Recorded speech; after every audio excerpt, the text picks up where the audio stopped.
There is my dear friend and associate, Jeff Garner. Welcome, buddy. How are you? I'm doing well. I was watching you. I think you said you're in a snow or ice storm. Well, no, I was actually saying we did get a little bit of snow this morning, but I was actually saying how grateful I was that we didn't have ice because Dallas doesn't do well with ice. We did have single digit temperatures, unbelievably cold, but dry.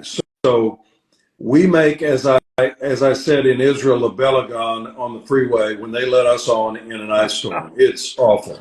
And then, of course, it breaks tree limbs and ruins things, and then it melts and goes away, and you're left with a cleanup. But all is good. The heat's working, and I'm warm and cozy, and we've got 2 or 3 more days of it. It's our usual little January attack from the north. So, Yeah. Well, I'm glad that it's not freezing you out completely. We've here in the city, it's been cold, but not like that at all. yeah. We don't even have a heater in our building, and we don't have an air conditioner. So I pull out these little space heaters to try to warm the space up when it gets too cold, but that's about it. That's amazing. Listen, last week we had a really good time on our inaugural Instagram Live, and have had lots of views since. And you've met people, and I've met people who were able to watch that. We're inviting all to join us now, and we're going to get to our subject in just a moment. That's going to be, I think, a really intriguing one and a challenging one for all of us. But before we do that, Jeff, let's just catch people up on the latest and greatest on the book, Real Happy, and why the 25th of January is really special. Yeah, on the 25th, the book launches on Amazon. So you can go right on Amazon and purchase your very own paperback copy of the book. And we're really encouraging people to target that day specifically, just the way the algorithms on Amazon work. If we can get a certain number of people to purchase on that one day, they will then, which you and I both, our greatest desire with this book is for it to reach a context or an audience that's not necessarily just for Christians, but for it to expand beyond to unchurched, irreligious people. We feel like the message is that contagious and that needed. And so if we can hit those algorithms just right, then Amazon begins to push it out and market it to people outside of the context, our familiar warm markets and contexts. So if you'll purchase it on the 25th of January, and then when you get it, if you'll wait between 24 and 48 hours after it arrives and post a review, you would make our month so happy, because you'll help us get this message out to people we really, really, really believe, at least that the Spirit has put it upon our hearts to communicate this message to a much broader audience than what we're typically speaking to. Absolutely. So we are seeing lots of really good and exciting things in its beginning come about. One of them is that Jeff and I are going to offer a live coaching that you can sign up for. We'll let you know about that in a month or so when we get that launched. And that's going to be really special. You can take advantage of decades of experience between Jeff and I. It's scary how many years we have involved in what we do. But we want to be a help. That's the assignment on our lives for this season, is to write, to share, to educate, to coach, to encourage. And we're going to do that wide open. So I would mention, Jeff, this is a local announcement, but there's a great Christian business person's luncheon for Kingdom people that is hosted monthly. They use Covenant Church East Wing to host it, and that's on Wednesday, 2 days from today. On Wednesday, I'll be the guest speaker there at noon for that event, and it's going to be a really fun time. Look up the details. You could go to mikehayes.org, or you can go to covenantchurch.org and get details for that. My friend Johnny Montgomery and Ryan Leake and others that run that fellowship will be hosting that on Wednesday, and I'm looking forward to it because I really do feel that mandate strongly, Jeff, that we have to better equip those kingdom business kings and queens, if you will, that are out there in the marketplace making a difference, not just helping finance the kingdom, which is huge, but also influencing those who are not yet in the kingdom. And we have to be light and salt in that area. So I'm looking forward to that on Wednesday. I know you had a special night of ministry last night, but what anything coming up for you this week you want to mention? I've really been putting a lot of my energy and effort into getting all the packaging ready for the free resources that we have coming out. So we have this has been probably one of the more exciting pieces as I've been working through this. But we have, for those of you that are listening and maybe watching, we have a lot of free resources that will accompany or they're part of the package for the Real Happy products. So we have things like devotionals coming out, a 1 week devotional that will be coming out, our translation of the Beatitudes, where we've translated it with the word happy. We have an assessment tool that's going to be coming out. Like, all of this is free. So I've been putting together the final touches on that this week so that when a person purchases the book, and then they follow the QR code and they can begin to download, get these free resources for themselves. So I've been working on that. Spoke at a church here in San Francisco last night and was sharing with a lot of people about the book that's coming out.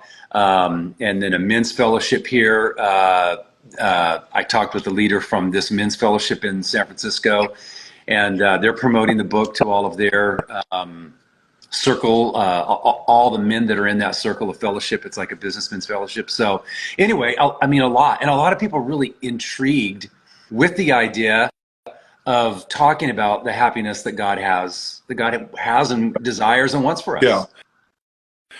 Well, that's one of the things we really want to flip the script on, Jeff, is that lots of things have gone wrong through the centuries where people get just exposed or an opposing view that wasn't ever intended in the beginning. In fact, last week you mentioned something that I thought about so much, since you actually held up a little diagram that you drew up kind of on the spot, but this is an example, because we had a question last week where someone said, what's the difference in the Bible between joy and happiness?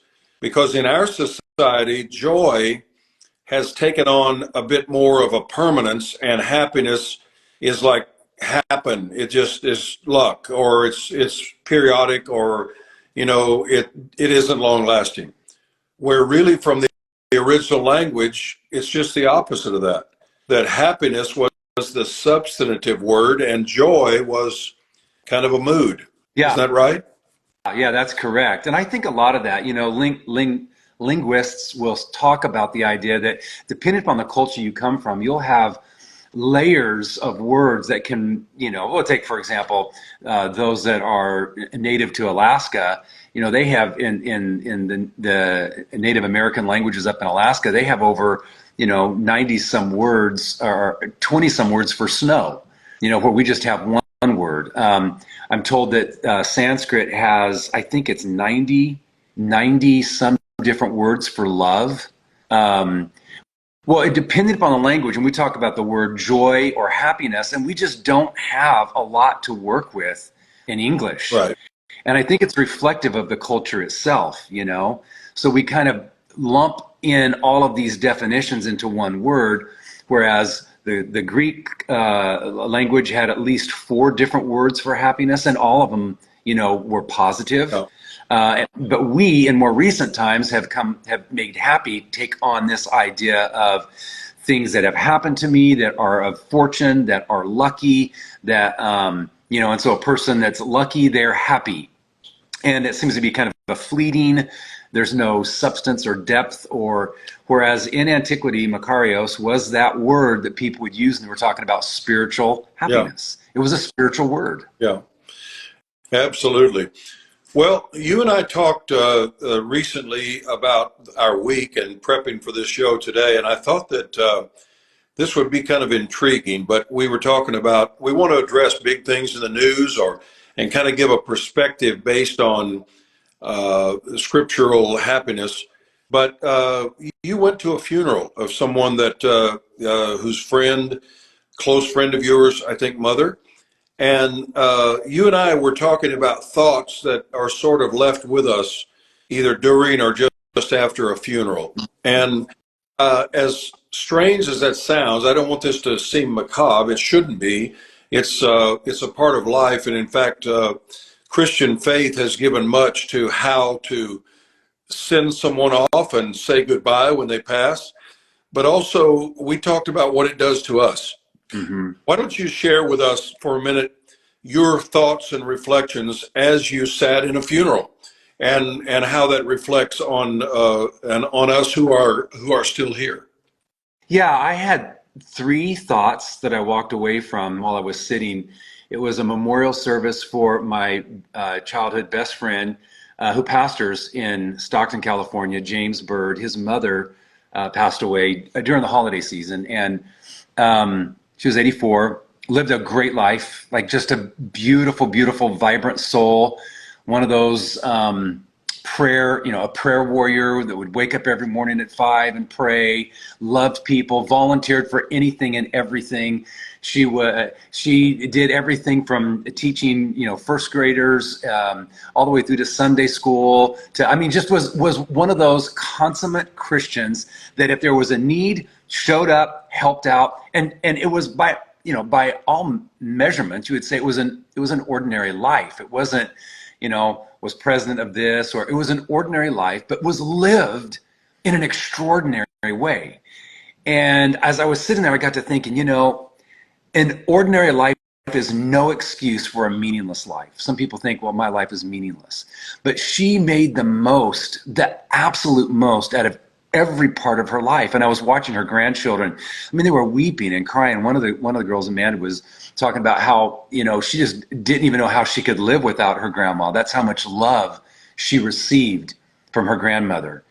And as I'm sitting there, I jotted down three things that I felt like a memorial service does for us. And I think in our culture, sometimes we get away from that, or younger audiences many times don't go to them. But they afford us an opportunity to stop in our tracks and, number one, recalibrate our value. Because I think we get so many values going on in our, in our world, that when you're sitting in a space like that, hearing the story of somebody's life who lived it well, you realize, the things I'm valuing, they aren't really that valuable. So it Right. recalibrates your values. That's the first thing. I think the second thing it does is it resets your sense of time.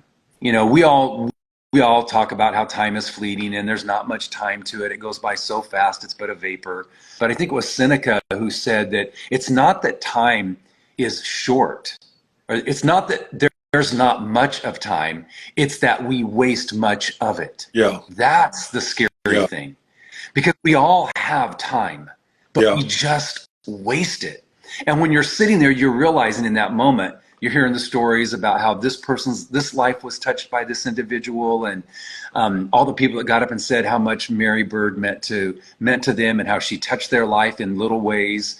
And you're realizing, some of the stuff I'm spending my time on is a waste. Yeah. And then there's other things that's more important. Do you feel like, and this is, I guess, subjective, but I don't have any way of knowing what a generation 1,000 years ago would look like, or even 100. But it just feels to me like, whether it be technology, including television, video games, internet, social media, everything else, we might be wasting more time than we ever have. On the one hand, we can get things done quicker. Back when you had to walk to work and it was 10 miles, that took a long, and now we can drive there in 10 minutes. But are we redeeming that time, or are we just wasting a lot? Such a good question. I think just sitting with that question for a little bit, I feel like there's so much virtual reality, so much artificial reality, And sitting in the memorial service is bona fide reality. Yeah. Yeah. You realize this is what matters, and the virtual realities, the artificial realities, they just don't. I, I don't know. I mean, what do you like when you sit back and you think of um, the way that the world has become, especially with all the technological advances, and how there's a generation now that doesn't know anything but that. Like we have a comparative sense where we can compare what it was before to what it is now. But my kids, when I said that I didn't have a mobile phone for years, they were just that they couldn't understand the world existing Yeah. without it. Right. Well, I wonder sometimes, Jeff, if all that is available to us now, whether even I would have said that we were running from reality and living in this virtual world. But if you've been born and raised into this now, I'm not sure you're running. I don't know if you've had enough opportunity to live without all of this. I don't know if you know what a life is that is more reality than fantasy. Yeah.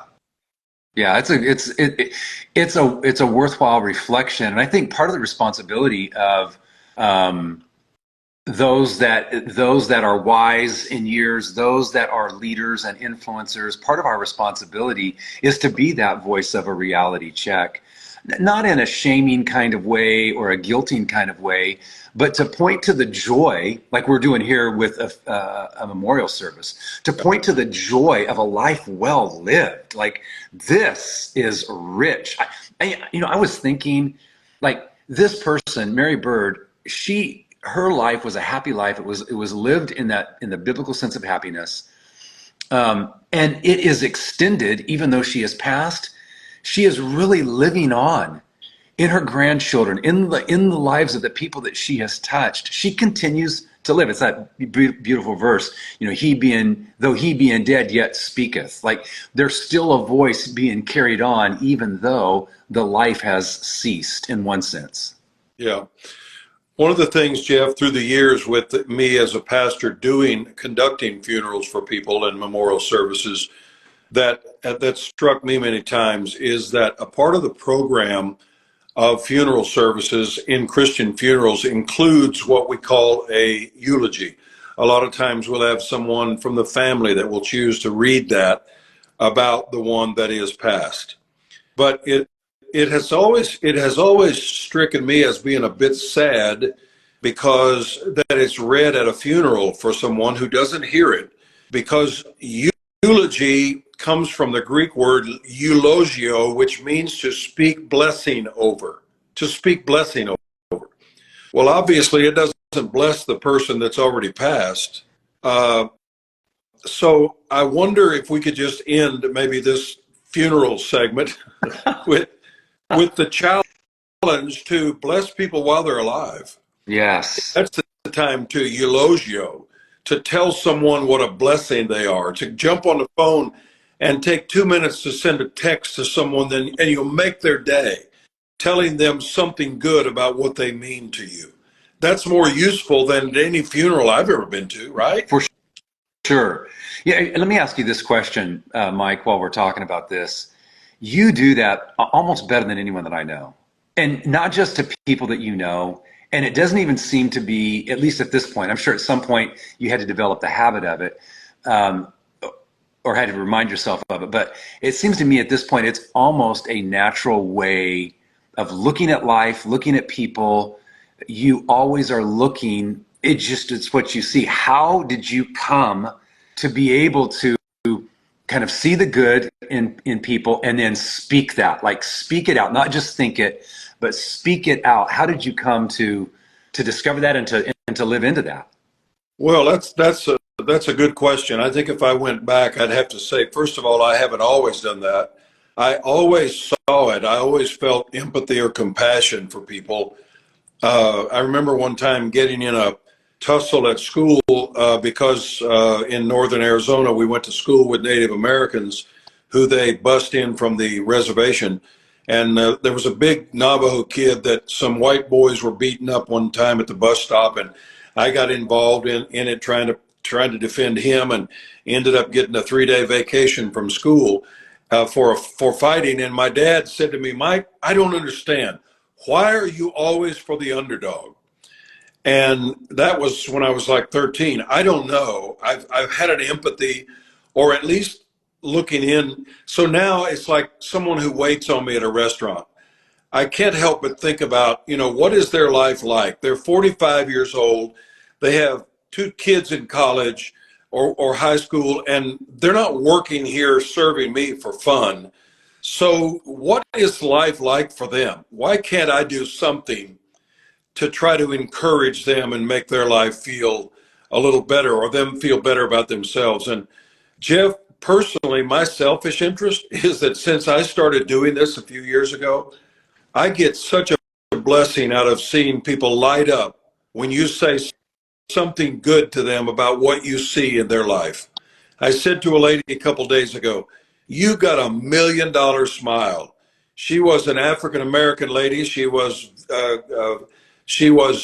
very dark skinned. And when I spoke to her, she smiled and her teeth were beautiful and her smile was bright. And I said, you got $1 million smile. And she said, well, she laughed kind of nervously. I've heard that before. I said, absolutely. You make people feel better when you smile. You got something really special in your life. And we just had a really beautiful moment of conversation there. But I just love seeing something in someone else and telling them what I see. I think it's tragic that we don't share that enough. Yeah. I don't live with the regrets, Jeff, that when I had chance, what does the scripture say? Do good while you can. I mean, there is a time where you can't do that anymore. So I want to take advantage of that. Yeah. At this memorial service, they said something about Mary Bird. 2 years ago, she had a stroke. And so she couldn't get around. She couldn't walk. But she would sit there in her little chair, and she wrote Hallmark cards and encouraged people all day long. She would send them to missionaries. She would send them to people that were in prison. She would send them to people that were that's what she would do. She just used what she had and did good, encouraging others. And, it's so inspiring, even if you don't know what to say. I've heard you say it. It was somebody that was waiting on us. And you said, you are special. You just said this to me, and they kind of, they kind of didn't know what to say. And you said, you really are. I see specialness, something special on your life. And they just opened up and received it. And I think you can say that, we all have the fingerprint of God on us. Yeah. We all are image bearers of God. And to be able to identify that, because I think the work of Satan and the work of Satan, Satan, the accuser, is to accuse us so that we no longer believe that we bear the image of the invisible God in our life. Yeah. Yeah, we've gotten way too far from it. Jeff, kind of as a last segment here before we finish up this last few minutes, let's talk about Martin Luther King Jr. And it is a national holiday in remembrance of him. What are your earliest memories of hearing about MLK Jr.?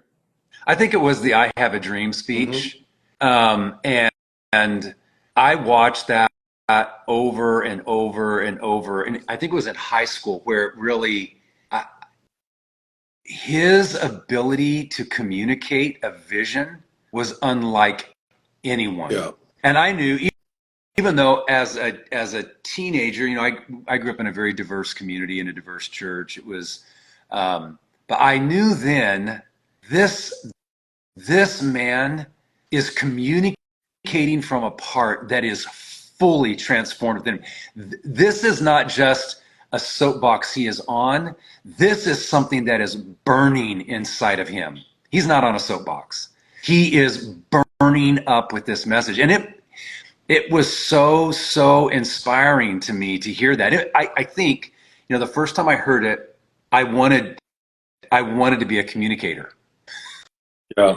Not a preacher, I wanted to be a communicator because it moved me that much, that his ability to speak, to articulate, to say something slow, but say it with such force and power. And it just, I'm getting chills right now, Yeah. just thinking about that speech. Well, it was anointed. There's no doubt about it. I think it was really a God moment for our nation. He was a man that changed the world. He changed the times.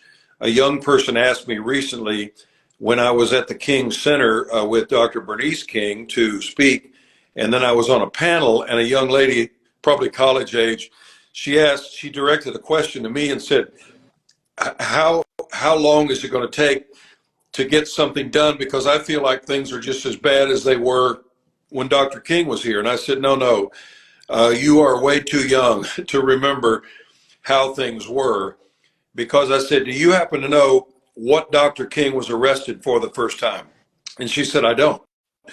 And I said, well, he was invited by some college students to have lunch. And when he sat at a lunch counter in a restaurant he didn't belong in, as a black man, he was arrested and put in solitary confinement for 3 days. That doesn't happen now, but that was common in the 60s. That happened then. There has been change. We're not finished, but we've come a long way. You know, Jeff, that speech changed my life too. Of course, Dr. King was assassinated the year that I graduated high school, 68. I didn't know a lot about him before then. I was a junior high and high school kid. I knew the 60s were tumultuous. The Vietnam War was big in the anti-war effort, and the Civil Rights era. Uh, because of knowing some of the King family now, and specifically Dr. Bernice, his daughter, I've gotten some backstories to things that are really inspiring. And I was in the green room once there at the King Center, and I was told by one of his associates from back in the day, a really neat, you were talking about the communication. I think this is a really neat backstory. He was at the Jefferson Memorial to give a speech. There were 200,000 to 300,000 people gathered there. That was the scene of the famous I Have a Dream speech. And apparently, this is what I was told, that he had a speech prepared, and he was trying to get going. And as it happens for us sometimes, maybe stumbling and stuttering a bit, just trying to find his lane. And an old singer, Mahalia Jackson, who was just great in the 50s and early 60s, Mahalia Jackson was on the stage behind and to the left of him within earshot, and she was a dear friend of his and had been sort of a mentor, and of course she was an icon then. And as he tried to get going there, the story is told that she leaned forward just loud enough so he could hear it, sensing maybe that he was struggling. And she said, Martin, tell him about your dream, Martin. Tell him about the dream. And that's when he laid the notes down, raised his hand, and said, I have a dream. And so it was almost like it had been written, but it was a change midstream, and found the anointing and found his lane. And that word set a tone that changed the world. And that's probably what he's most quoted for. It isn't what he most spoke, but it is what he is most quoted from. So I think it was a God message for us. And that and I think the thing we need to do in honor of Dr. King's memory and that entire movement is that we need to continue this journey, because we've come a long way, but we're not finished, because that spirit is ancient. It's always been, and always looking for a new way to express hate and division. So we are committed to that, Jeff. I know that you are, I am.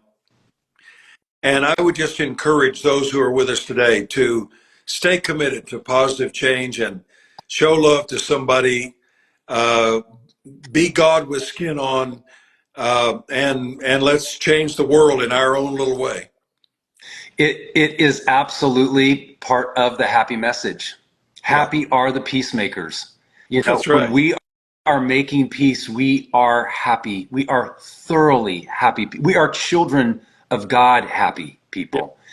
And so it's an opportunity that we all have in our neighborhoods, in our schools that we go to, in our workplaces, to really, really work at making peace in this world and not making war. Not, you know. So absolutely. By the way, thank you for sharing the a little bit of that backstory there. When you said Mahalia Jackson, I was just, I had in the back of my head, I had, I found the answer. I learned to pray. I had that song, her singing, her voice singing that, kind of going through my heart. What a beautiful Yeah. legacy.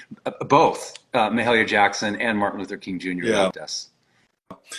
Well, that's one way we can celebrate it today. I know that this is a man that started out as a pastor in a Baptist church downtown, and not a huge congregation, but a huge vision for changing the world. And we're grateful for the life he lived, and he made a difference. And all of us have our turn now. Every assignment has a time, and every assignment has an expiration date. And I've learned that if you don't take the vitamins before they expire, they don't do you much good. If you buy them and put them in your cabinet and never take them, magic just never happens. That's right. That's right. It's not going to transform the No. bottle. Well, you just mentioned the chapter in the Happy book, Jeff, about happy are the peacemakers. And in the book, we bring out the difference between peacekeeping, which is what an army or a police force does, and peacemaking. It's a totally different thing. And without us going into it now, I do want to encourage, in one final word here, that everyone watching, get ready to buy your copy of Real Happy, Jesus' Surprising Path to Genuine Joy. On the 25th of January, it launches on Amazon. Make it a bestseller so that the world will take attention and say, look, I got to find something out about this. Because you remember, Jeff, in the early days, we actually discussed and studied carefully because we wanted it to jump the fence into secular. And we studied carefully, do we want to put Jesus in the actual title or subtitle of this book? We chose that by design because I personally think Jesus is the answer for the whole world. And I don't know that religion is, but I know Jesus is. So I don't think most people are troubled about Jesus as much so as maybe some kind of religious experience or lack thereof. So we did that by design, Jeff. For better or worse, we put Jesus in the title. Yeah, I find even, I'm in San Francisco, of course, and it's not a religious city and it's not the Bible Belt, but I find even here people are okay with Yeah. Jesus, for having a conversation about Jesus. It's the organized religion, it's all of that they sometimes just are resistant to. But I can sit down, I can walk in a cafe and have a conversation with someone about Jesus, and he's a beautiful, beautiful example of humanity. And we all know that. Deep, deep down inside of our gut, we know that. I was sitting across the table from a Muslim man several years ago, and he started talking about Jesus, and he was just like, I think I'm coming to know him. I think I'm really coming to know him. And I was like, what do you mean? He goes, there's something about his life. And I'm like, yes, there absolutely is. Yeah. And so I agree. His life is not a lightning rod, for us. Now, he'll challenge us, but he does it in a way where we feel completely loved and strengthened to what he's calling us to. Well, Jeff, this has been a fun day. I always enjoy time with you and time with our friends who've joined us today. I'm thankful for all of them. And we're going to do this every Monday. And we're going to have specific responses to big things that happen in the news. We're going to pick up things that people are questioning. Those of you who are viewing or listening, I always want you to send us questions. You can go to mycase.org and pick up on what we're doing. We're going to save this and it'll be able to be viewed later. I hope something we talked about blessed you. Jeff, we're going to be announcing very soon the specifics about an online live coaching opportunity with you and I, that for people that are in business or people that are in ministry, people that are in communication, people that are looking to better their lives and be more effective in their relationships. And I'm really excited about that. Yeah, I am as well, and we have a great team. We have an incredible team. People, a team of people that have done this and are exceptionally gifted at putting this together. And so it's making me even more excited thinking about all the people that are on the team that are working through this. And at some point, we'll be able to share a little bit more about that. But it's exciting for sure. I think we should. I think people need to know that, but I appreciate you saying that because I have never felt better and more excited about a team that I'm working with than I am right now. God has really, literally gathered up just all stars to help us each in their lane. And I think it's an idea and a need whose time has come. And we're going to have a chance to really make a difference. And I'm really excited about that. So God bless you, my friend. Our love to your wife, Deborah. And Kathy says hi. And to all of you who were with us today, we love you guys. That's why we do this. And we're really excited to do it. It's always wonderful. Jeff, Yep. we'll see you soon. And we'll see everybody next Monday on Happy Talk Monday podcast. Awesome. Thank you. All right. See you. God bless. Bye bye. Bye bye, friends.